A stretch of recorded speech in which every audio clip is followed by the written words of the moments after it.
Making your way through work Monday takes everything you got. Then Monday night rolls around and you realize there's a shot. You're only 10 points away. All those times when your team had no fight, they're just so gosh darn frail. Then your star quarterback let another deep ball sail, and your third round pick bet on his team. Then go check out our streets where everybody knows your game, and they listen to complaints. You wanna be where you can see our bodies bring you no shame. You wanna go where everybody knows your pain.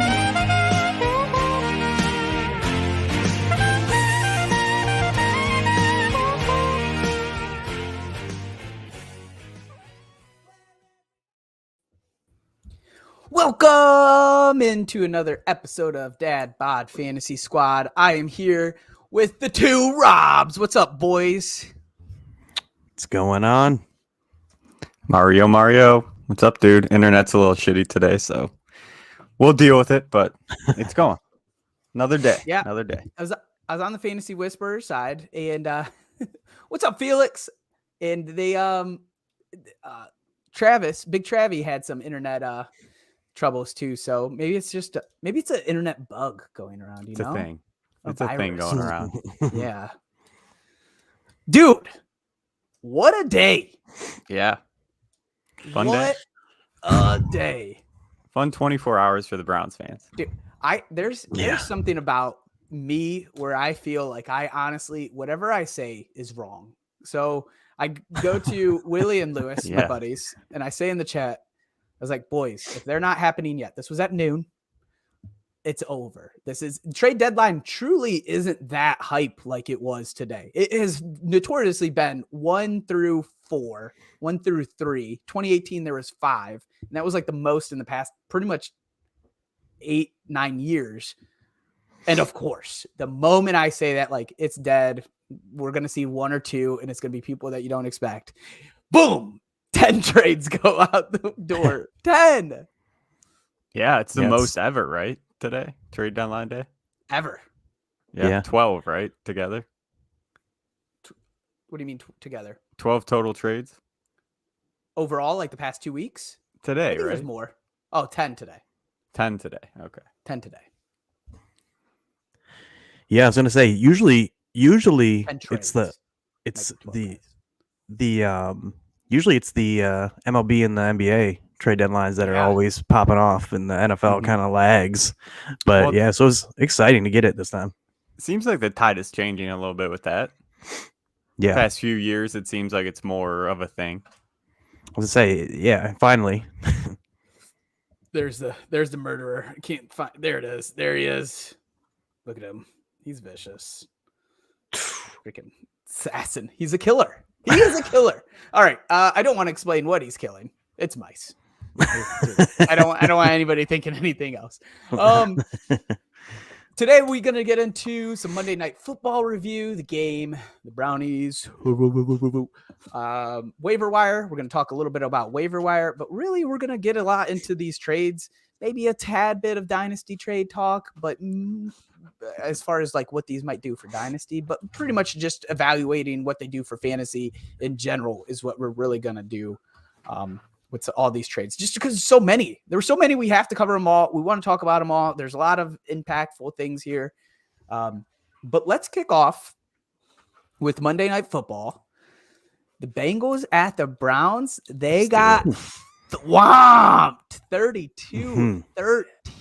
It was a beatdown. It was a beatdown. Yeah. I wasn't expecting it. The defense is Not playing at all. better. Myles Garrett decides to show up out of nowhere. He's kind of one of the more inconsistent players in my mind, or he came to guess. I can't see Robbie's face if he's making a face at me, but I did. I can't see it currently. Am I frozen? Game. No. I just have a thing up. Rough game for all the Bengals. Is there any concern? And I'm going to start off with you, Norton. Any concern for Burrow without Chase? I'd say at least a little bit from what he was doing before. He was on fire past few weeks, and then we saw it without Chase this week, and I mean it could be coincidence, but they didn't look as good. I mean, part of it had to be the offensive line, obviously, but I mean, it does make you a little bit more concerned. I mean, I personally, I was a little bit lower on Burrow heading into the year just because he was getting steamed so much. Yeah. That's been looking wrong until this week. All right. Yeah. I was gonna say, because he was, he started off slow, maybe the first week or two, and then he was just on fire. And then this week came back to earth again. So yeah. I mean, for me, he's kind of in that range of just the pocket passers that don't run a ton. He runs a little bit more than just a pure statue, but he's more back end. He's closer to top 10 than he is top 5 for me. Yeah, for sure. For me, the main issue, one, Chase being out is huge because it limits Higgins. And from what I saw yesterday, they're just going to double team Higgins. Why wouldn't they? Make Boyd beat you, which he's good, but he's not a premier receiver.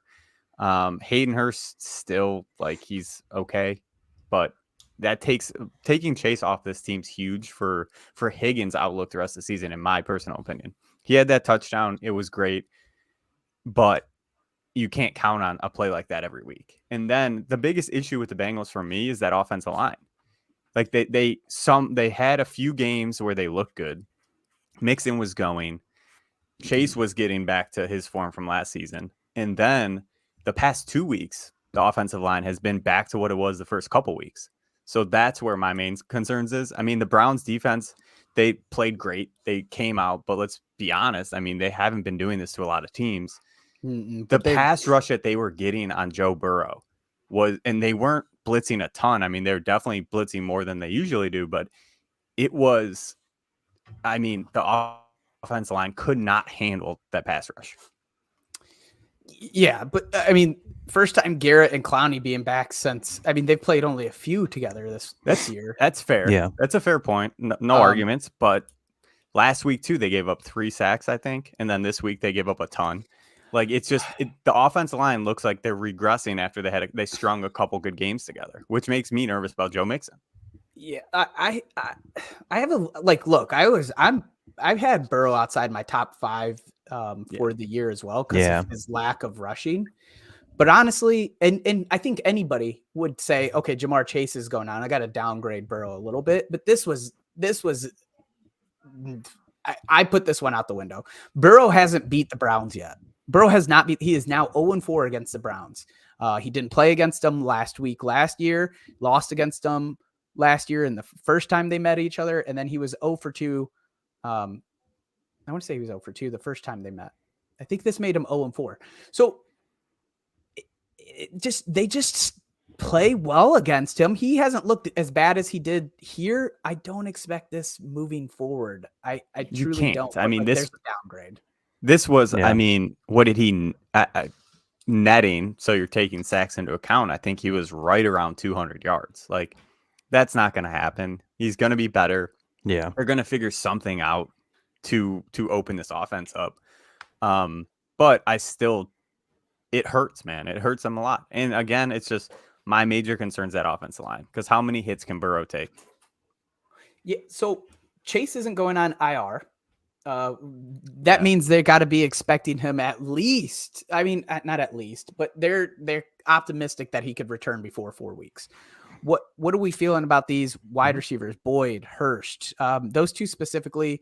Obviously, T, you're not changing anything. You're going to start him. I personally believe you have to start him. Yeah, for sure. He's a must start. Like I said, I'm just a little bit more down on him than I was with Chase. I just think he's going to see a double team every play. Especially passing downs, which is tough. And I mean, he's still going to be okay. Hayden Hurst, he didn't show me anything that makes me think that he's going to be a guy. Mm-hmm. But that's Joke. Yeah, that's true. Joke's been real good against the tight end, and he still came out with 47 yards. I didn't see him a ton yesterday, though. Like he was dealing with an injury, so he wasn't on the field a ton. They played a lot of that. The linebacker they traded for, Deion Jones. He looked pretty good, but Tyler Boyd again. I think he's the one that takes the biggest bump up from Chase being out.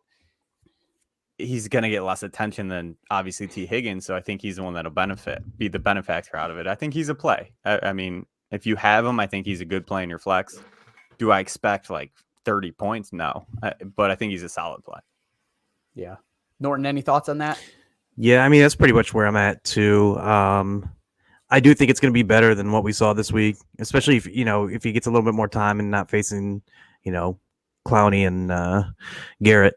And so that's a tough matchup. Yeah, that is tough. Especially when they play like that. Yeah. So I do think they're going to try to, I mean, it does concern me a little bit about the possible double team of Higgins a lot. I do think they're going to try to just get him the ball a lot. So like it could be, there could be games like this where maybe he'll get saved by a touchdown. There could be games. I think he could have a couple monster games during the stretch, but I think there could be some disappointments too. Real quick, do you know how many targets he got yesterday? Off the top of my head, I was thinking it was 7, but I don't know 100%.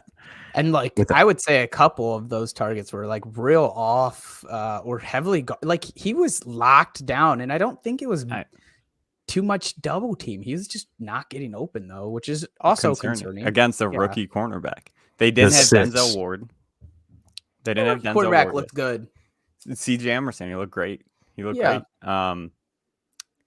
T might. I mean, he's a big physical cornerback, so maybe T struggles a little bit against that sort of press man, long rangy cornerbacks like that. I haven't seen him play against a cornerback that big before, so that could be an issue. But he's still great. Like, let's be real about it. You're gonna play the guy.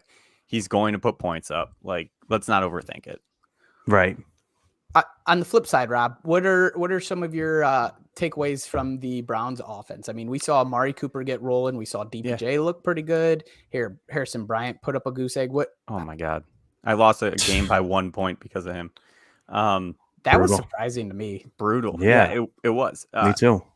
Biggest takeaway from me is they are a completely different team at home. I've been looking at the numbers. Their splits at home and away. It is drastically different, and the difference is Jacoby Brissett. Brissett plays great at home. He's very efficient. He reads the defense way better at home for whatever reason it is. It just maybe it's just like a mental thing for him. But at home he's great, and when efficient, I don't want to say he's like awesome, but when he's efficient, that makes Amari Cooper he puts up 20 points a game at home. Amari looked good. Amari played really well. Amari looks great every time Brissett looks okay. That fifth round, he's looking great. worse and worse. Yeah, it really is. Yeah.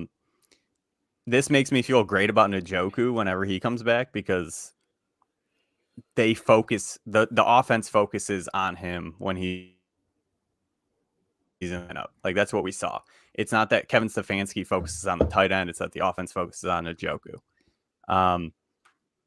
And for me, I've been kind of preaching this for the past month or so. DPJ is legit. He's going to be very good when Deshaun Watson's back. He's a good player. I think he's pretty Kareem good Hunt too. got some run too, a lot more run than he has been. So that's a positive. Like, can we keep that going? I hope so. It's weird they didn't trade him. It was. I guess someone didn't want to throw a fourth their way because they said openly, like, we'll take a fourth. Didn't happen. Crazy to me. That's crazy. Rams, we saw Claypool go for a second. We'll get into that. It's different, but yeah. Norton, anything to add on the Brown side? No, yeah, but I mean, I do think DPJ is someone of interest in deeper leagues, especially as we get to Watson possibly returning. I think it'll be inconsistent just because, it is what it is. And especially with any receiver, you're never going to expect anything great. But obviously, especially in deeper leagues, it's a guy to keep on the radar. And but yeah, Amari Cooper, like you said, looked great. I mean, I feel like he's even in the games that he hasn't done well, though. Like, if you watched him, He's getting open. He's roasting dudes. That's kind of what I was like. That's what I was alluding to. Like he is getting open. He's making people look silly out on the field. Oh yeah, and it's just if Jacoby is having a decent day and he can see it and he can get the ball to him, he's gonna put up 100 yards and a touchdown. It's just like, is Brissett on that day or not? Yeah. Well, he was, and he only put up 81 and no touchdown. So guaranteeing the 100 and TD seems. Did he? Yeah. All right. 1 TD and 80 yards. Then sorry. Norton. He's still what? He's wide receiver 9, I believe, in PPR. Like he's still. I think Mario's talking about DPJ now, and I think Rob's DPJ. talking about my Mario. bad. You were talking about Cooper? We were talking to Mari. Yeah. Oh, my bad. I got lost there. You should feel bad. When you said wide receiver 9, it did start clicking to me. I was like, wait, am I talking about somebody else? Yeah, I think I saw your face. I'm like, I think he's thinking DPJ, especially with the 80 yards. DPJ had 81 yards, no TD. Yeah. Mari had like a good game. TD. Good game. Yeah. I was to say at this point though, with Brissett at QB, you can't really ask for too much more from DPJ at this. I mean, that kind of game is definitely extremely encouraging. And yeah, the Harrison Bryant thing I think was the biggest surprise for me out of all of the Browns. Like, I mean, I expected him to step in and do a lot better than that. Like I thought maybe this guy could be a solid tight end streamer, tight end fill-in, for a few weeks, and that's not looking good. So, that was the most surprising aspect. Yeah, for sure. He's a drop, right? Yeah. I think so too. The problem is you drop him, and next week he'll put up 4 for 60, and he'll end up with the TD, and you're gonna be like, where the hell was this? But it was odd because Harrison Bryant had some value before Austin Hooper came to this team last year, 2 years ago. 2 years ago, yeah. They used him in the pass game, so it was odd to see him not featured in there at all. Yeah. Let's get into some waiver wire grabs. We'll make this short and sweet. We want to really talk about the trades. It's the highlight of the show. So QB wise, who are we looking at? Name your top target on as a QB that you're going for this week that's not rostered in too many of your leagues, Norton. It's got to be Justin Fields. It's kind of crazy to me, even though that he's out there around 60% of leagues. But with the stretch that he's on right now, you can't. He's gonna be definitely boost up over 60-70%. I'm sure by tomorrow after waivers run in a lot of leagues and fab runs. So, but I mean, the dude's been crazy good lately. I think he's like QB6 or somewhere in that range over the past on the last 4 weeks. Last 4 weeks. He's QB2. QB2 last 4 weeks. Now, granted, Allen and Mahomes had a bye. He did not. Oh, okay. And Hurts did as well. From week 5 through 8, he's 86 points. Hurts is at 72. Okay. But Allen and Mahomes probably average more. Yeah, they definitely average more. I was gonna say, I think I saw. Oh, you're going points per game. I'm going total. That's probably where our hiccup is there. Yeah, but either way, it's great. Yeah, like this is the kind of thing that you were hoping for heading into the year. For anyone that was high on him, and like I was higher than consensus on him. Okay, could be 6. Okay, perfect. Yeah, because he was like 21, I think 21.7 points per game though, or something like that, which that's really nice, especially when you consider, dude, the crazy part about it, because I had written him up for my article that came out, and the first 4 weeks, the dude averaged like 10 points, and then his highest game was 14.64. Over the last 4 weeks, his lowest is 17.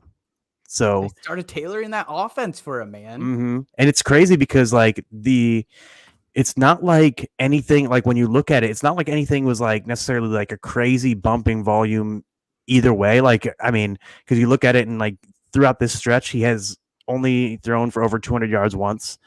And throughout the first 4 games, he ran the ball 11, 8, 8, 7, and then he ran at 8, 12, 14, 8. So it's not like a huge uptick, but I think it's like you said, they're just designing better at this point. It seems like they're designing plays better. They're getting him out on the edge more. They're getting him into more comfortable situations for him to make plays than they were before. Whereas like I think a lot of times in the first month it was probably drop back, then have him create off of that. Where now they're kind of getting him on the move more from the jump, and so it's definitely encouraging. my thought, I mean, I guess my question to you guys too was, I think we talked about him a little last week too. And we were saying top 12. Is he solid top 12 at this point? Solid QB1 rest of the season? I mean, the thing is, QB is so good in a way. Like, there's a lot of good options, especially near the very top. But I mean, let's talk this through, right? So the last 4 weeks, QB 12, 9, 5, and 5. He's coming on at the right time, and we talked about it last week, just like you said. The rest of his schedule up until his bye week is not great defenses. Right. So add that in. I think at least until his bye week, which is like, I want to say 13, maybe 14. Yeah, 14. Yeah, he has a rough fantasy playoff schedule. Rough until the ship. So until week 14, I think he's, easy QB1, I'll say top 8 QB for me. I like it. I think he's right around 11 through 13 for me. I was gonna say for me around 10. So I'm like kind of right in the middle. And really, like, I could probably be persuaded higher, I'm sure, because but on the Fantasy Whisperers show, we talked about it. They were asking, would you drop Derek Carr for Aaron Rodgers for Justin Fields? My answer is yes.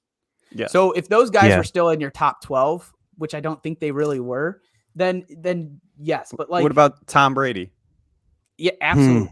Geno Smith. Tougher. I truly believe that's tougher, which is we're welcome to 2022, boys. Yeah, but I'm doing it. You would drop Geno? I would drop Geno. Are you dropping? You said you're dropping Brady too, both of you? Yeah. I would drop Brady, man. Like, look. Brady's tough for me just because I think the environment could be so friendly. Like, yeah, but it's could just be. I know. It's not right now. True. He's QB 10 on the year. To your Brady? Point. Yeah. Yeah, that's what I'm saying. Like, it's been bad, but I think part of it's been bad relative to expectation too heading in, and it's been bad more. It's been worse lately, I think, with Brady the past week or two. Here's a good last one. 3 weeks. Dak Prescott. 3? Okay. Would you drop Dak Prescott for Justin Fields? See, that's a tough one. That one's tough too. I think I still lean Dak a little bit. So let's talk this through real quick while we're here. We're at 24. Josh Allen, Joe Burrow, Lamar Jackson, Jalen Hurts, Patrick Mahomes, Kyler Murray, all keeping those. That's 6. Dak Prescott, Tua. We're taking both of those over Justin Fields, right? Yeah, I think so. Tua's tight. Tight for me too. But I think you. I think you got to with the weapons and what he's done. Safer. Yeah. So then you have Geno Smith. I already Rob said he wouldn't. I would keep Geno. Norton. And then it goes Mariota and D Jones, which D Jones is a coin flip for me, but Fields might have the easier schedule. And also Daniel Jones is going on his bye right now. So like, if you're considering this, then just do Justin Fields because you get rid of Daniel Jones now. They're the same. They're very, very similar. I think I don't know if we talked about it or if I talked about it on another thing, but they're very similar in the fact that like they both have like lesser than average. Yeah. Lesser than average weapons to say the least. And, but yeah, so I would go with Fields over Daniel Jones, and I like Daniel Jones. So, outside of the Geno Smith, we have Tua and Dak. That makes it 8. So here's the guys that you could put into the questionable range. I'm going to ignore Robbie's Tua questionable. We're just going to force Tua on him. Tom Brady. I should have prefaced this because I'm not dropping Justin Herbert, even though he's ranked below him currently. Actually, they're the exact same amount of points, but Herbert has had his bye. So Tom Brady, Herbert, Kirk Cousins. So that's another 3. That puts us at 11. That would put Fields at 12. I would take Fields over Tom Brady. I'd take Fields over Tom Brady, Kirk. I'd probably take Fields over Kirk too. I think I would at this point. I think gosh, the Brady one always is getting me just because, like I said, he is QB 10 on the year. He's dealt with so much like injury to his weapons, and like they could just like they were like one of the most, maybe the most pass heavy last year, and they could end up going a lot more pass heavy. They've been pretty pass heavy even. because they can't run the ball very well. So like they're in there, Oh, but I don't know Bruce. yet. Yeah, I don't know. It's They're messy. That's the one that's tricky. Yeah, it's the one that's trickiest for me personally. But like, I wouldn't blame anyone for doing it. And the Kirk one, I would take Fields just because. I mean, Kirk's always that guy that's like the prototypical like 12-team QB who's on the fringe that is never going to be that guy that's like jumps He'll up. pop up on waivers at least 3 times throughout the year. Yeah, him and Carr have always been those guys. Carr's not even close this season. I know Carr's been rough, especially lately. Let's go to RB. Robbie, you got an RB for us that you're looking to grab on your waiver wires this week. Man, it's rough. Mario, you've thrown it in my face. Khalil Herbert, like if he's there, pick him up. I think that's wishful thinking at this point. I do too. Can I say something on Khalil Herbert? Because I've been throwing him in everyone's face. And I made a trade today where I sent him with Travis Etienne, Curtis Samuel for Justin Jefferson in a regular redraft. The team that I traded him is hurting a little bit.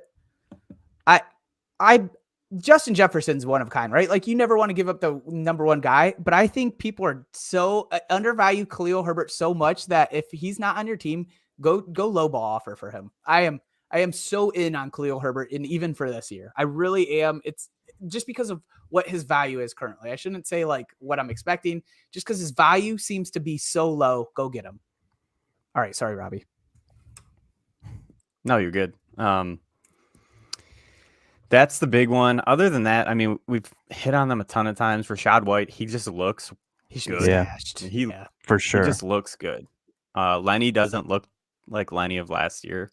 I don't know what they're gonna do. I can't expect them to sit Lenny for a rookie, especially with Tom Brady back there, because he likes a vet back there with him.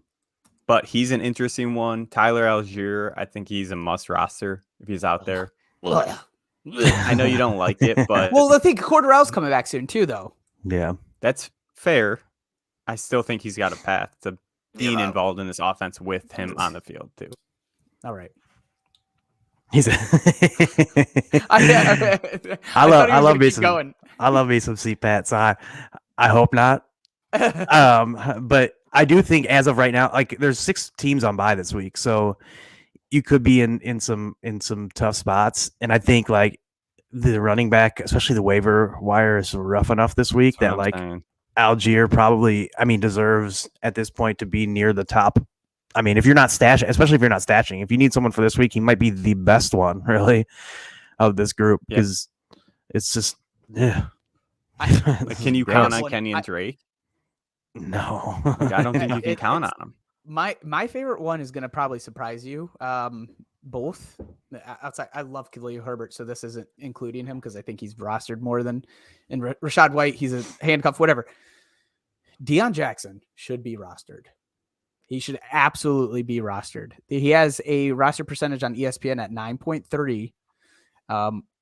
JT is dealing with a twisted ankle. I think he still played on it, but Deion Jackson just became their pass catching back, which that's not that large. Like Hines wasn't doing anything special, but he's also the handcuff to JT. That's so fair. Like, I mean, he made a big enough impact for them to go trade Naheem Hines. Like, absolutely. Yep. Yeah. And he got a shit ton of targets. Now it's not Matt Ryan anymore. Those targets never going to probably be there again, but they're going to be there to some extent. I think he's a really good stash, not knowing what's going on with JT's ankle right now. And he's only 8% Yahoo as well. So he's available definitely in like all leagues mostly. Yeah. If somebody drops, you could see people, there's buys. Gus Edwards might get rolled out. If Gus Edwards gets dropped in your league, go scoop him. I would think that's a more casual league if somebody drops him, but I think he's a great stash. If he gets dropped, Baltimore's not on bye. If he gets a drop because he's ruled out this game, I could see somebody desperate and they're like, I got to drop Gus Edwards this week. Yeah, true. Wide receiver, boys, what are we looking at? We'll start with you, Norton. Garrett Wilson dipped below 50% again. He had been struggling for 3 or 4 straight weeks, mostly with the return, coincided with the return of Zach Wilson. But dude, the dude's just too good and talented, I think, at this point. And especially with Corey Davis banged up. I think he might be back this week. He might, yeah. I was gonna say it's possible he's back this week. Elijah Moore in the doghouse, the whole situation. We don't know what's gonna go on with that. But Garrett Wilson, he's definitely, in my opinion, at this. I mean, as much as I like Elijah Moore from a skills standpoint, Garrett Wilson, I love too. Yeah, he's more talented. So, and he's got the draft capital, and he just put up a big game this week. I think he went 6 for 115. He had some real nice chunk plays. But yeah, he's. I think, it's funny because it's always, we talk about it every week with the whole this guy's not available in my league kind of thing, and he's not available in a lot of people's leagues, I'm sure. But he did dip below 50%. So I definitely just wanted to include. Yeah. I just wanted to include him because he should not be below 50%. Right. Yeah, he should. Yeah. So he's definitely the favorite. I think guys I think some definitely interesting guys like Romeo Doubs, Devin Duvernay, Josh Palmer, Rondell Moore, those guys, all of them really interesting to me. I've been kind of higher on Rondell Moore than a lot of people. I know. He finally did it. Yeah, he finally did it. The week after, I called for the big game from him. I love it. I know. And I'm a Rondell hater. I called for a big game. He's like, nah, I'm a stinker. I was gonna say maybe that's why he's like, you gotta believe him more. Dude, right. But no, yeah, he looked good. Obviously Duvernay, he's a little bit over 50%, and I'm expecting, as I say, that's your guy. He's gonna shoot up for sure, especially with the Bateman news on his foot. And Romeo Doubs, he had a nice game, and they get Detroit this week. He should have owned more than 47%. Yeah, I think it was just the fact that he had struggled the past 2 or 3 weeks, and Lazard had been pretty consistent. So yeah, and now coming up, I mean, Lazard missed this last one. This week, this and another week. Yeah. Yep. So, and Lazard was out last week, and who knows if he's going to play this week? I'm thinking he will. It sounds kind of like he will, but again, it could be a situation that lingers, and if he doesn't play, and they're playing at Detroit, that's going to be a great one. So yeah. Detroit matchup, definitely somebody to eat up on, man. Yep. Mm-hmm. Robbie, did you have anybody to add? Yeah, I mean, I like all those guys, but I would throw Josh Palmer. ESPN, he's owned in 25% of leagues. This one's so plain to me, and it's not you. This is clear path. What's that? I said this one's so plain to me because I know he's going to get the opportunities. It's like a stubborn thing at this point. He just doesn't do anything with 10 opportunities a game. It's so frustrating. Yeah, I mean, but like you said, he's going to get the opportunities with Justin Herbert in a pass-happy offense. And there's a clear path that Keenan Allen still might not be 100%. Yeah. He has a clear path to being the number one guy in this offense if Keenan goes down again, which it could happen. I had someone ask me today, so I wanted to see what you guys thought, because I highlighted Garrett Wilson in my streamer article, and they asked Garrett Wilson or Josh Palmer. Oh, and yeah. for me, it's Wilson. Yeah, but I get why people will say Palmer because it's a better rental. Offense. Right. It's better. Kind of. Is it? I mean, how long is Mike Will going to be out? I would assume at least a month. And that's the thing is shitty rental. It's like renting a 96 Plymouth or something. You show up at Hertz and they give you the keys to that bad boy. Yeah. You're like, Tom Brady's rolling around in freaking a Tesla from Hertz. We're getting a Plymouth? That's Palmer. Dude, but it was interesting just because they the point they laid out was the point that everyone was going to lay out, is that you're catching passes from Herbert instead of Zach Wilson on a better offense. And especially if Keenan doesn't play, then you got no Keenan and no Mike Williams. So it's I get it.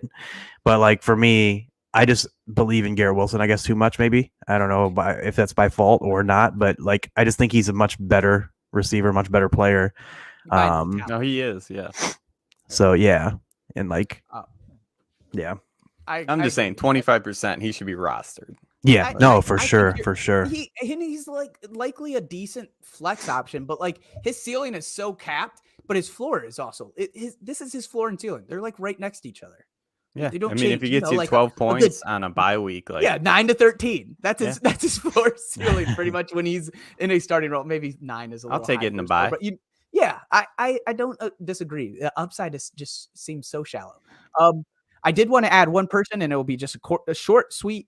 Nico Collins possibly should be on your radar. I would, if you have deeper bench, stash him. He's 8.4 rostered in ESPN. I think Cooks is going to do something wild coming up. He's been sending out some cryptic tweets. We might see Collins be the wide receiver 1 on a not fun offense, but it's a wide receiver 1 nonetheless. It's tight ends, boys. Did we have any quick hitters here?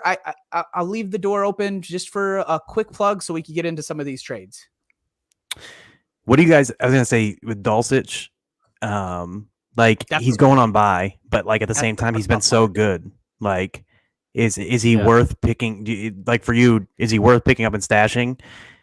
Yeah, because I think so too. Especially, I mean, unless you have one of the top guys, but other than that, like to me, he's worth picking up and stashing through the bye to see where it goes. So I said this last week. Like my main concern was when Russ was back with him, and we saw him produce with Russ. 5 targets, yeah. So I'm good. I'm good. Yeah, and I think that's all I needed to see. And I think he had 80% route participation again. Mm-hmm. So I think, I mean, he looks legit. He's the guy. These type of tight ends, and Dulcich might be on a higher end of this, but like the year with the tight end is so rough that I roster almost not quite as much, almost like I would roster RBs. You know, I have my lottery tickets on my bench, hoping one pays out so I could get out of this Tunyon, could get out of this Komet. I got to get out of these guys, man. No, I don't still have Komet, but like to get out of Tunyon, man. I'm trying to find some tight end top 6 numbers instead of these top 10 numbers. One other guy, I said it last week, Evan Ingram, man. Like he's been eating. It's my guy. Every week he is getting more and more involved in this offense.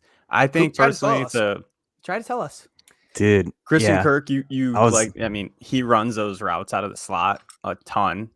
I think defenses are honing in on Christian Kirk, kind of fading that way, leaving Evan Ingram with an easy mismatch because he is a great, I mean, the dude, if the guy stays healthy, he's a premier, not talent, but like premier athlete at the tight end position. 100%. So he's a mismatch like across the board. So if he's got a one-on-one with the linebacker, Trevor Lawrence is going to see it. He's going to find him. Like it just is what it is.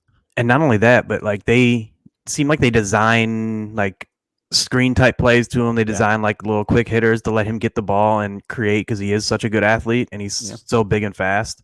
And I'm hoping because I'm hoping he just continues. I mean, I think he's a top 10 tight end this year, honestly. And I mean, not that that's like a high bar or anything, but I'm hoping that he can keep going and kind of be this like he's kind of like the premier streamer. He's like there almost it seems like he's like no one's really buying in. He hasn't been like great. He doesn't have like any like big huge games, but he's got a lot of pretty good games. And I think like he had 5 games above 9 points. Yeah, he's tight end 4 this week. Last 4 games he was tight end 7, 16, 9, and 4. That's what I'm saying. I'm hopeful. I have more underdog exposure to Evan Ingram than maybe his family does. So I mean, for me, with the ups and downs in the tight end position and like how it's been going, besides like Kelsey, Andrews, Ertz to an extent, Robbie freeze. Like am I frozen? Nope, you're good. Can you? Okay. Evan Ingram for me, out of like all these other guys that we talk about constantly week in and week out, like he's putting up consistent numbers since week 4. Like, I'm fine with plugging him in and kind of letting it ride at this point. Yeah, I am too. Question. It's a dual question here before we get into these trades. We are running out of time. Isaiah Likely. Number 1 question is, how much of your fab your total fab budget, right? Like if you had $1,000, what percentage of that are you spending on Isaiah Likely? And out of the guys that we spoke about outside of probably Dulcich, well, all of them, do you take Likely over any of these in hopes that maybe this becomes a 2 tight end offense? Dynasty or let's go redraft, because I think this is a tough question right now, because I think there is a little bit of a path where he could be involved with Andrews. Finally. Welcome to the side, buddy. No, whoa. I've been chirping your ear about this. Well, that's the thing. Like, you make it sound like I'm like, oh, Likely sucks. No, the opportunity hasn't been there. Does it say Likely? Oh, it's probably me talking shit. The opportunity hasn't been there. The proof is in the pudding, Mario. I'll pull up the text. The opportunity hasn't been there. He got the time to showcase it. Like, yeah, he's good. Are you looking for him over Engram? What is your fab spend on him? So for me, it would go who we've talked about. Dulcich would be 1, Ingram 2, Likely 3.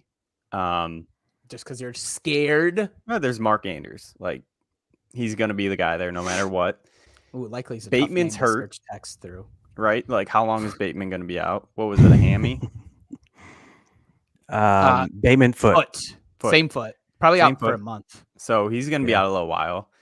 So who's gonna, like, it's Mark Andrews and who? Like, Duvernay's good, but he doesn't demand a ton of targets. Isaiah Likely has a path to being on the field a ton. And he just produced at an elite level. Like, he's proven that he's good. I think he's gonna get some run at least while Bateman's out. I'm a little less optimistic. I definitely see the upside, and I don't mind going for the upside, especially at tight end. I mean, that's kind of like the thought process we had with Taysom Hill, where it was like Taysom Hill has the upside, but not a ton of opportunity. Obviously, it's like different in the sense that Taysom's more of a gadget kind of guy, whereas Likely he's more of a receiver type. But just from the standpoint of being upside versus opportunity based, they both have that similar kind of risk. I would out of the guys we talked about, I would put him below Tunyon right now, but I don't mind taking the chance because I do think he has more upside than Tunyon. But like this week, if I was wanting to play one this week, I'd feel much better about playing Tunyon at Detroit, especially with a banged up or missing Alan Lazard. Yeah, I would just feel better about that, at least for this week. If Andrews is out, Likely to me is the play. There isn't a better play than Likely if Andrews is ruled out. I agree with you. Yeah. Also, if you have Kittle or better, I think Likely then is another good stash compared to grabbing a guy like even Ingram at that point. Yeah, all of them. I think he's the best stash out of all of them if you have Kittle plus, right? Kittle, Kelsey, Andrews. Because then you're just holding on, maybe somebody that just goes crazy. Maybe Andrews' injury is more serious. So I think he's just the highest upside play, but also has the bottom floor that could just go right back to 2 points a game, 3 points a game. So, but if Andrews is out, I'm hard pressed to Likely would be the play for me. Yeah, probably at that point. I think he would be like a top 6 play, top 5. But maybe I'm going too crazy. It's kind of like a Foster Moreau situation, really. He's positive version, yeah, right, yeah. Like I'm talking like 2018 Foster Moreau. We had some trades go down today, fellas, and the defensive ones we might not get into much. I mean, Bradley Chubb to the Dolphins, that's going to make that defense a lot. It's tough because their pass rush has been pretty good. Like, it hasn't been awful, but this definitely takes it to a next level. This, to me, we could talk on it real quick. I don't understand what the Broncos are doing. Like, this is it. For me, personally, they're not playing for this year anymore. You have a premier, but it's still, like, I don't care how bad your team is. I don't care if you're 0 and whatever, 0 and 7, 0 and 8. Like, you have one of the best pass rushers in the game. You don't give them up. Like, they don't come around like that. Like, I mean, the Browns were we always talk about the Browns because we're from Cleveland. Browns were historically bad for years, and we kept going with Miles. Like, it's Miles. Like, we're not touching. No one's going to touch him. It is what it is. Like, that's what I don't get. You have a player like that is at a premier position. I don't care what it is. You keep the guy. You sign him to. You have him the rest of his career. That's what it is. I just don't understand that. Like, for what he get, a first? Is it a first plus a first? They got a first and I think a 24th, but they had to give up Chase Edmonds. But yeah, that's what I'm saying. Like, if you don't get multiple firsts for a guy like that, what unless Chubb was like, I want to get out of here. That's the only thing I can see. He wasn't. But I don't get it. I get your point, but we've seen this with wide receivers all in the offseason. AJ Brown was cheap as shit. He Not asked for contract wise, right? But like, he wanted out of there. He was causing headaches. No, he didn't ask for a trade. He asked for an extension. There was a big contract same thing that Chubb issue. Well, this is what that's what they're saying. Chubb is gonna. I mean, Chubb is gonna demand 20 mil. That's fine with a receiver, you know. What, a receiver's a premier position to an extent, but not like an edge like that, dude. Not a top 5 edge in the game. There's the I don't know who said it. It was a GM or an executive. They said the premier positions, and I can see your point of saying an edge is more valuable because the game stems from the line. So I get it. But the premier positions, if you're talking about them, QB, cornerback, wide receiver, edge, that's the premier. See, I would. That's not in the order. That's not in the order. It's just saying those are the premier ones. I would take receiver out and put left tackle. Would be what I would do. Like, I think those are the positions I don't know, dude. Look at Aaron Rodgers. What about Aaron Rodgers? It's bad in Green Bay. He lost Devontae Adams. It's bad. There's a difference from going from Devontae Adams to a bunch of scrubs. Like, big difference. That's what we're talking here, though. To an extent, I mean, I still think you can find good. Like, look at the Jaguars, right? Look what they did. They acquired decent receivers. They're 2-5. They're 2-5, but the offense is decent. Like, yeah, it's been enjoyable to watch, but like, yeah, we're talking about translating to success. And then you look at best example, the Eagles. They are 7-0 because why? They're surrounded. They're loaded everywhere. Yeah, I mean that's. AJ Brown coming over. Look at Hurts. Yeah, Hurts looks real freaking good. Yeah, I kind of took a big jump. I was gonna say, I kind of think I've always felt that both like left tackle and wide receiver were considered, in my opinion, like premier. So I'm kind of like in the middle, I guess, on it. But yeah, like, and plus, like, that's the thing with the Eagles too. Like, they obviously got AJ Brown, but they also do have the best. Line is stacked. Yeah, they have the best coach. They have the best offensive line coach in the league. Yeah, so they're nice for sure. It's interesting though. But I do agree. Like, it's tough to. I mean, that's the thing though. You when we say, we talked about AJ Brown and talked about Bradley Chubb, and look what happened to the Titans when they lose AJ Brown, when they get rid of him instead of re-signing him. They were trying to get cheap and thinking they could replace him with Treylon Burks. And obviously, I mean, Treylon's banged up and he flashed a little bit here and there in some plays and things like that. But advanced metrics, yeah. Right. But like, you get rid of AJ Brown, like, and try to be cheap on it. And this is what it gets you. And so it could come back. I probably will come back to bite the Broncos. And look that's what I'm saying. I was gonna say that. Look, when you go back, like, and Robbie's cutting out because his internet. It's my bad. Hear me? No, Robbie was. But who was it? Or it was Khalil Mack, right? That got dealt from the Raiders, and then wasn't it Gruden who said something like it would really be nice to have a premier edge rusher or something like that after he at least got paid, right? Look at the haul that they got. That's what I'm saying. They got 2 or 3 firsts, right? I think it was 3. That's what I'm trying to like allude to. Like, one, I think it's way easier to hit a receiver like picks 15 to 20 I don't think it's that easy to hit on. Like, I think you need a top 5 pick to hit on an edge rusher like a Bradley Chubb, like a Myles Garrett, like a TJ Watt, because he's in that conversation as one of the premier pass rushers. And if you're going to give him up, like, you better get a haul. And they didn't get a haul. Like, I just don't understand the process of it. Yeah. Well, I want to keep it rolling here. We get too carried away on Bradley Chubb here. Yeah. Steelers trade Chase Claypool to the Bears for a 2nd round. I see you shaking your head, Rob. I think this is one of the worst trades of the day, but I'll kick it over to you, Rob, and then you, Norton. Yeah. I think it's stupid for both teams, I guess. I think it's great for Pittsburgh. Oh, I think it's so good for Pittsburgh.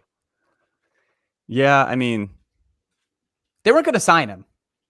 Yeah, if they had no intentions of signing him, like, they didn't. Yeah, go get a 2nd. I get it. They signed Deontay. They picked it there. One, I love it for me because I think this helps Fields out, even if he's not productive. So. Yeah. Like, even if he's not great, like, I think it opens up Darnell Mooney a little bit more, maybe Cole Kmet a little bit more.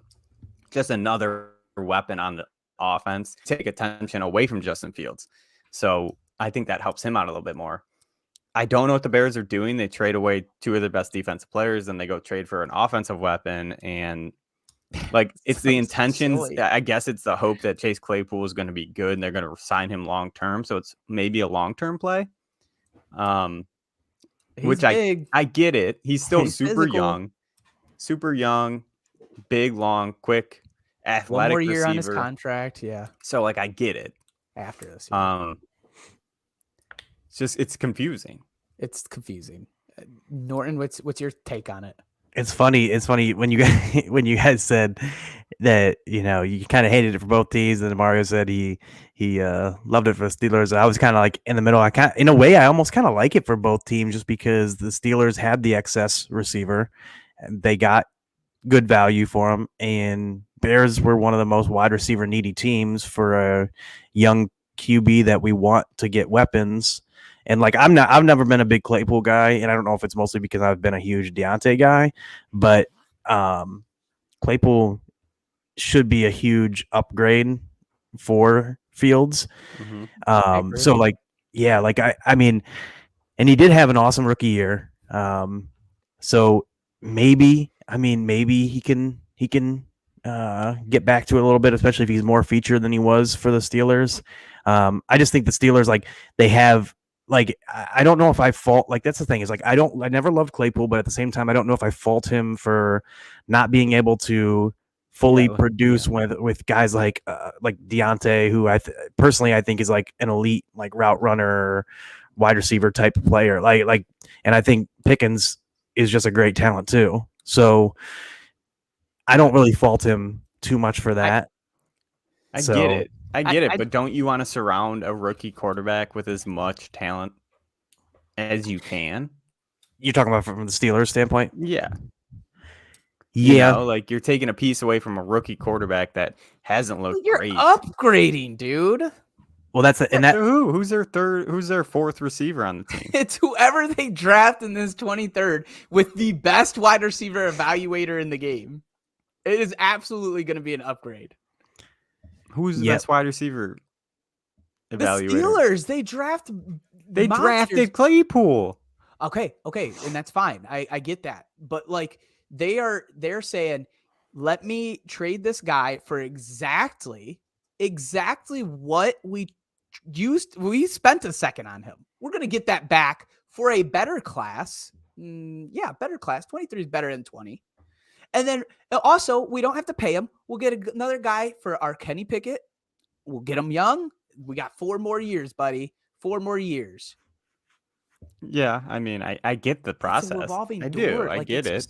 It's just, they have Freiermuth, they have Pickens, they have Deontay. Like, Claypool was barely getting used as it was. Well, that's why I think it's all right for both, because, like, I would say if Claypool had been producing more for them and being used more by the Steelers, I wouldn't like it for them giving up a guy that they're using and is producing for a young QB. But he wasn't, and now he gets to go to a team where he should have more opportunity for a better quarterback who that we've been wanting them to upgrade the weapons. And so like Yeah.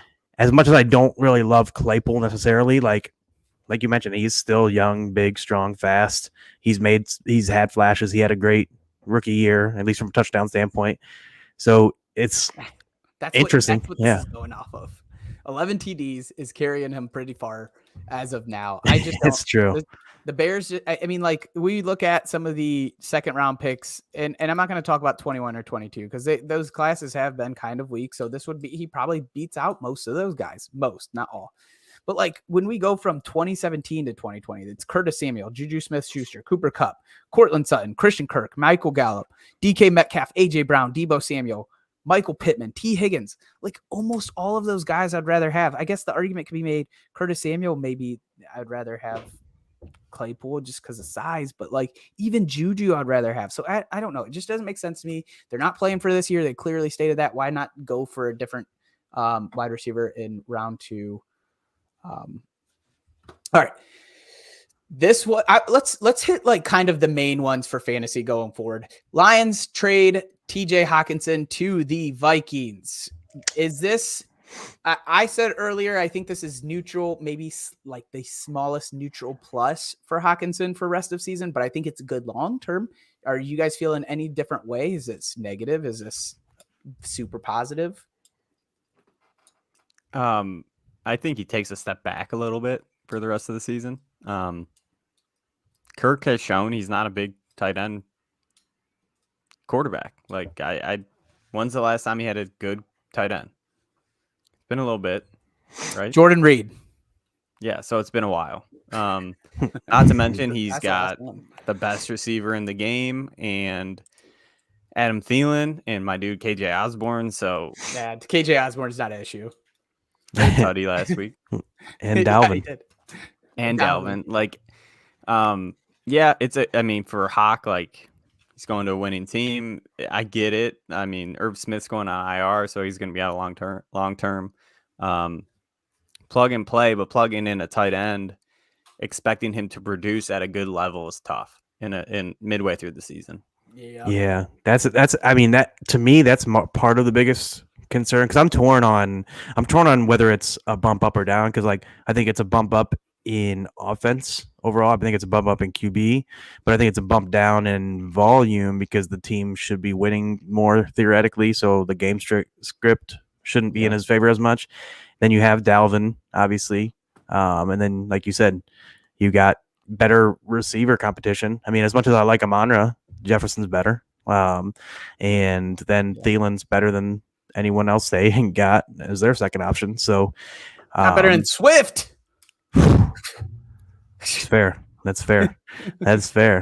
But then, yeah. So I don't know. Like, I think it is a slight like neutral negative just from, and then like the thing that really like makes it a little bit more negative for me is the fact that you're switching teams, and that people talk about how tight end is like one of the hardest positions to learn the offense of. And so for him to go mid-season and now pick up a new scheme, new playbook, I mean, might take a little bit to get integrated, and I don't know, it might be a little less volume, so it's a slight tick down for me.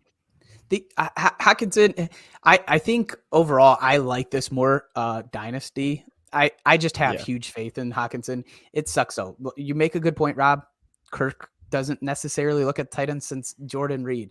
The second point is O'Connell's system isn't really set up for tight ends. We never see, like, Higbee became kind of like a target monster at times with McVay and stuff, but like, I don't know. I like it a lot for Dynasty. If I had TJ Hawkinson in Dynasty, I'd be pretty happy. Calvin Ridley gets traded to the Jaguars. I don't think we need to really spend time on this. I think it's great for the Jaguars. I really love it, especially if he's back to where he was.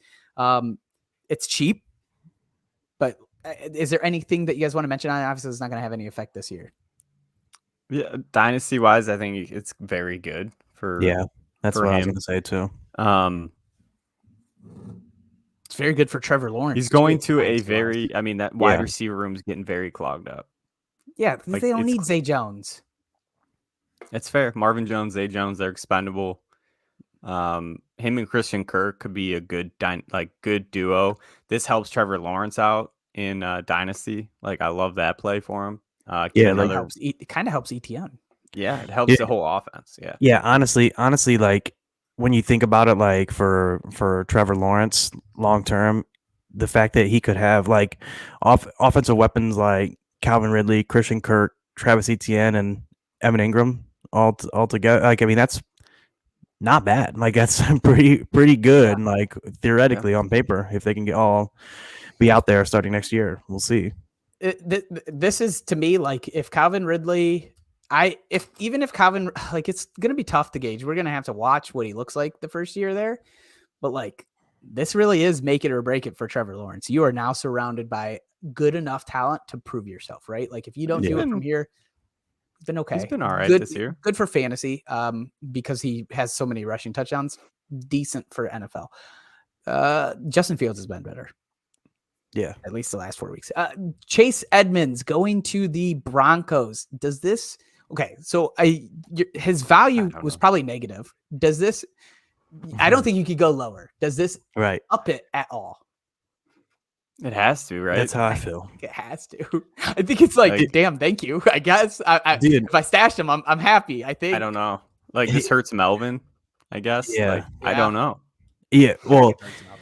That's dude. So I'm in a league. It's like a 14 or 16 team league, pros with Joes or whatever. And the guy that I'm co-managing with, we have Edmonds, and because I mean the wire is rough in that league. Okay, so we've had Edmonds all year and had him just stashed and whatever. And he was talking today about like different waiver wire guys we were putting in, and then he was talking about he saw the news that Edmonds got dealt. And he's like, Edmonds to the Broncos. And I was like, oh, and I even said to him, I said, oh, that's great news for us.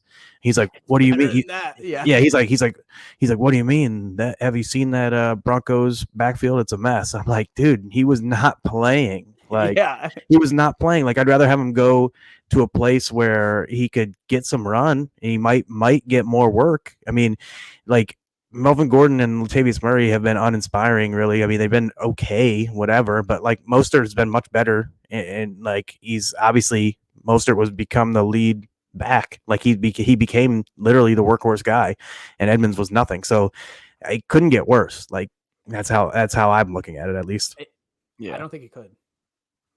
I mean, and Edmonds was not running well there, and that kind of scares you just for.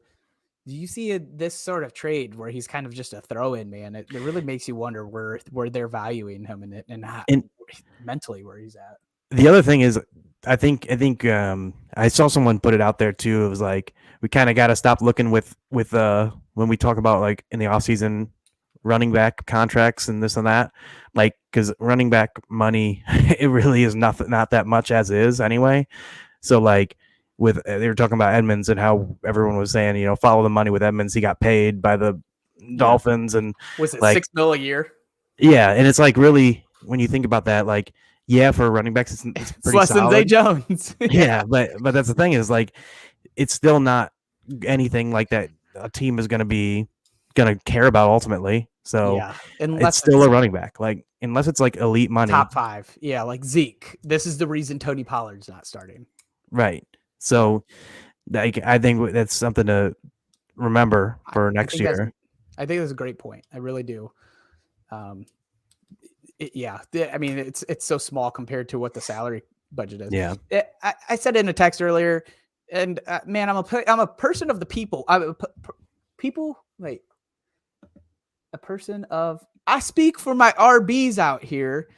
They need shorter rookie contracts. They should be 2, max 3 years rookie contracts, man. These are messed up, dude. These guys ain't getting paid while everyone they're a big part of the offense. Like that's crazy. Yeah, and they run them. They just burn them right out. Yeah, and I don't see why like they couldn't. Like I don't know why like they. I don't know if they're like worried about like then you got to get into the nuance of like each position should have different. Well, maybe they should. Like maybe you should be paying players contracts based on positions or based on what they're worth or whatnot. Like I don't know, because obviously clearly teams have optimized what they want to do with the running back position and realize they don't got to pay it, and they just destroy them, and so they get destroyed. Like, and what's that mean for like future talent? Like you look at an RB, you're a 10-year-old kid and you want to go play for the NFL. Like if I'm that 10-year-old parent and I'm letting my kid play football, and I'm saying, you want to be an RB? No, man. You might as well get the same money. Go kick the football. Like you're gonna kill the talent. Yeah. All right. I'm sorry. I'm getting carried away. Jeff Wilson to the Dolphins. My favorite trade of the day. Absolutely favorite trade of the day. What do you guys think about this one? I hate it. Why? I hate it because I have Raheem. I have a lot of Raheem. So so first to Mario, do you love it because you think he's going to get run? And to Rob, do you think he's going to get run? Is that why you're worried? I think he's going to be annoying. I think he's a 30% snap share guy. I don't think it's much more than that. But the problem is, I love it because when you look at Jeff Wilson and I see him on my bench, this is kind of a similar situation to Chase Edmonds. I have him on my bench in a lot of places, way more than I would like to admit. And it was to the point where I had to make decisions. This was probably going to be decision week, especially after this. But man, there is not a better situation that Jeff Wilson could have went to. And I absolutely mean that. I don't think he could have got traded and just became a starter on any team. Yeah, I don't think so either. And he gets traded to the one place, and I hate to say this, I really like Mostert. He's a great, talented guy. He has to be the most injury-prone running back there is in the league. You guys, I can't remember Norton if you believe in the injury prones, but I swear he is.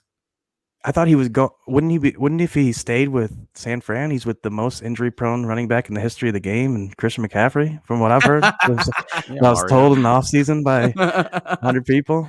I gotta give the hard time about it, but you know what though? It wasn't just you. It wasn't. In my model, I did not calculate Christian McCaffrey going to San Francisco. It's not my fault that I had him ranked so low.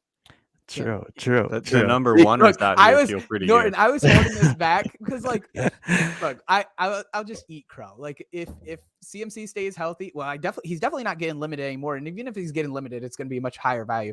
But I will still eat crow in the sense of I think he was about RB3 or 4 by the time he got traded out of Carolina. I had him at RB6. And it's only going to get better for here if he stays healthy. So I probably can already concede this. I know. You know what's funny is I not to make it a whole CMC thing, but like there was so much.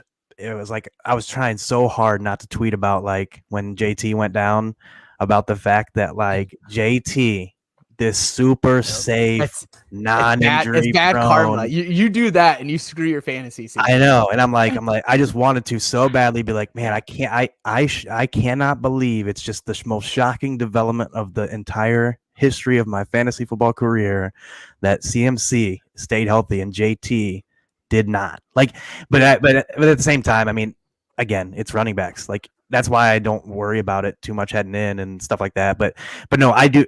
I mean, to be more serious about it for a minute with Jeff Wilson, I do agree. Like going to the Dolphins to a scheme that, a coach he already knows. He knows this exact scheme. Yeah. Playing behind Mostert, who he's played behind before, obviously. Like he's I'm ready to be a starter. Yeah. He goes from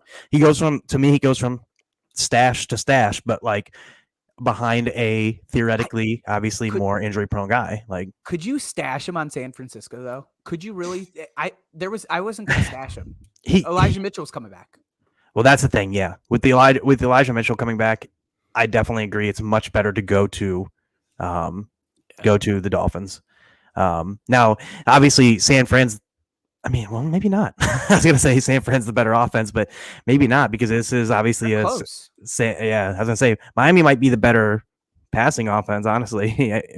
Well, they clearly are the better passing offense, but like they might be the better overall offense even at this point, and which makes it even more intriguing, I guess, because Jeff Wilson, like he was getting some pass work even when he was getting like his good run in San Francisco. So who's to say if Mostert does happen to go down or something, which we hope he doesn't, but like if he does, he's Jeff back Wilson's in the top 18. Yep, he's going to be that guy. I believe. Yeah. I Robbie, agree. what was your take? I know we kind of skipped over you there, but as a Mostert owner, you feel a little bit nervous about this? Yeah, I just think he's going to be annoying. Get enough touches to piss me off. I think that's possible. Like like I said, I think it's around 30%, but I think there is probably about 5 to 7 touches. Probably. Might vulture some stuff, like some TDs and stuff like that. Oh yeah, goal line back. I love it. I just think he's gonna piss me off. That's all I'm saying.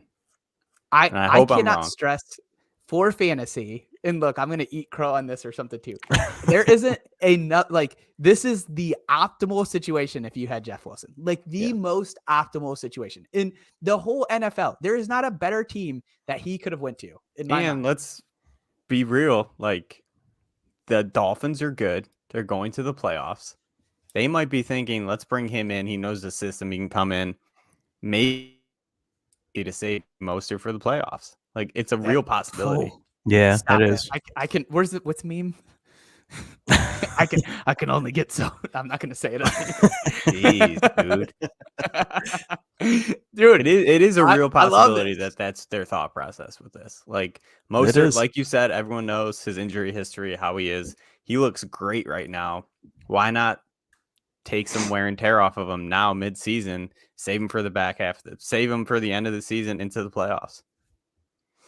It's also because you felt like if you were a Jeff Wilson owner, you literally looked at him at the end of your bench and you were like, just damn, man, all hope is gone, dude. I was like, I thought we had 2 months. This shit ended quicker than I was expecting. I could have shopped you. Like everything, and like even having Elijah Mitchell back, who Jeff Wilson ran pretty well. So you had that thought like, maybe he gets some more carries during Mitchell's time. But man, it looked real grim there. Looking pretty optimistic now. I'm going to ask you two, do these mean anything? Can we just rule out the Zach Moss one? Are we looking at that at a level at all for fantasy? Not really. Okay. Nyheim Hines is going to be the last one we talk about. The rest defensive players, William Jackson, cornerback, got traded from Commanders to the Steelers. He has been underperforming, so it's kind of funny. Dean Marlowe to the Bills from the Falcons. Chiefs sent Rashad Fenton to the Falcons. I thought Rashad Fenton was playing pretty well, if I'm not mistaken. So did I. But I think they really like their rookie corners that they drafted this season. Pretty well. I think one of the, I don't know their names. One of them took over Fenton's starting role this week. So I think it was just kind of we don't need him. Let's run our rookies out there, get them some experience. Defensive lineman Jacob Martin went to the Broncos to replace Bradley Chubb. It's obviously a downgrade, but at least they got somebody back. But I want to go back to the Hines one, and it'll be the last one we talk about today. Is this like if you stashed Hines, which I was not a believer of, I guess maybe I would feel different if I owned JT in any of my leagues. If you stashed Hines, do you feel good about this? Or is this like, God damn it, this is the worst landing spot it could be? I mean, he's going to a better offense, right? Like that's the saving grace of it. Their running back room there is way more up in question than it is in Indianapolis. Yeah, but like, so if he was Jeff Wilson, I'd say, oh, that's you good point. But he's Nyheim Hines. He pass catching back. There's a reason that they like pass catching backs. There's a reason. Why though? That's true. They absolutely love not using them. That's yeah. They just get them. They just like collected them like freaking infinity stones. They're like, I'm about to make a meme tonight of all the Buffalo. That's what they do. They just put them on their freaking gauntlet just to show off. It's true. They got who's the last one they got to get before they just complete it, dude. Yeah, they lost JD McKissick. Bring in Brandon Bolden. Dude, that'll be the last one just flying in. We extended the trade deadline so the Bills could add to their pass catching back room. Dude, but to me, honestly, with it though, like I think honestly, out of like everything, it almost makes Devin Singletary possibly the biggest loser of the trade deadline for me, just because like, yeah, he'll probably still be very involved, but like we've seen Singletary, like when he has his good stretches is the time when he has the workhorse role. Like that's the only time when he doesn't stay on the field. When they're trying to get Zach Moss involved. Oh, dude. Yeah. And it's brutal. I mean, it's brutal all the way around. And we see Devin Singletary like have brutal lines because obviously to me, like the Bills' situation is the worst for running backs. I mean, it's a great offense. That's the plus. Aside from that, you have Josh Allen, who is going to steal goal line carries. Like, he's just a monster. And you have Josh Allen that when he drops back, when is the last time you've really seen Josh Allen drop back and get pressured and he's like, oh, now I got to check it down, check it down. Like, the only time he ever hits Singletary is rare. It seems rare, and it's almost on like a little designed route. Yeah, little angled Texas route. Yeah, and so that's about it. I mean, and they've clearly shown us, like, I know we joke about it, but like they tried to get Edmonds, that didn't work. They tried to get J.D. McKissick, almost got him. He went back to Washington. They drafted James Cook for whatever reason. I mean, he's looked a little better lately, but they still don't want to play him fully yet. Now they go out and they get Nyheim Hines. Like, they're clearly trying to get a pass catching back or something, and they don't want Singletary in that role. I think they got him for punt returning reasons. I actually believe that. Like, I think he got traded for punt returns. It's the most frustrating backfield, and like, they're successful, so you can't hate it on so much. But for fantasy, like, you watch Devin Singletary go out and get 61 yards by, I think, like, the start of the second. He had 61 yards or something, maybe mid-second. And he finished with like 80 because they don't give him the rock. It's just so discouraging. I feel bad for Singletary. I actually think Singletary might be like, I don't know, top 15 guy on certain teams if they just let him run. He's not the size, but he runs well. Yeah. Yeah. Boys, sorry I talked a lot there. Did we have any last thoughts? No. Yeah. I think we hit it. All right. Let's get that outro playing. Tell me once I start cutting off. You just put up your finger. Norton, if you're not already following him on Twitter at Norton0723. If you're not following us on Twitter at DadBodFS. Am I starting to cut out now? You're giving this hint, guys.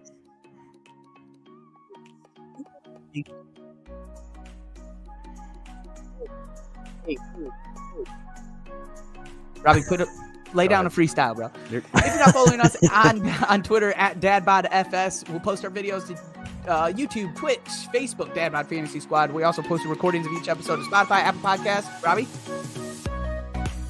All the major streaming platforms. He lagged out. For myself, for Norton, for Rob. Peace.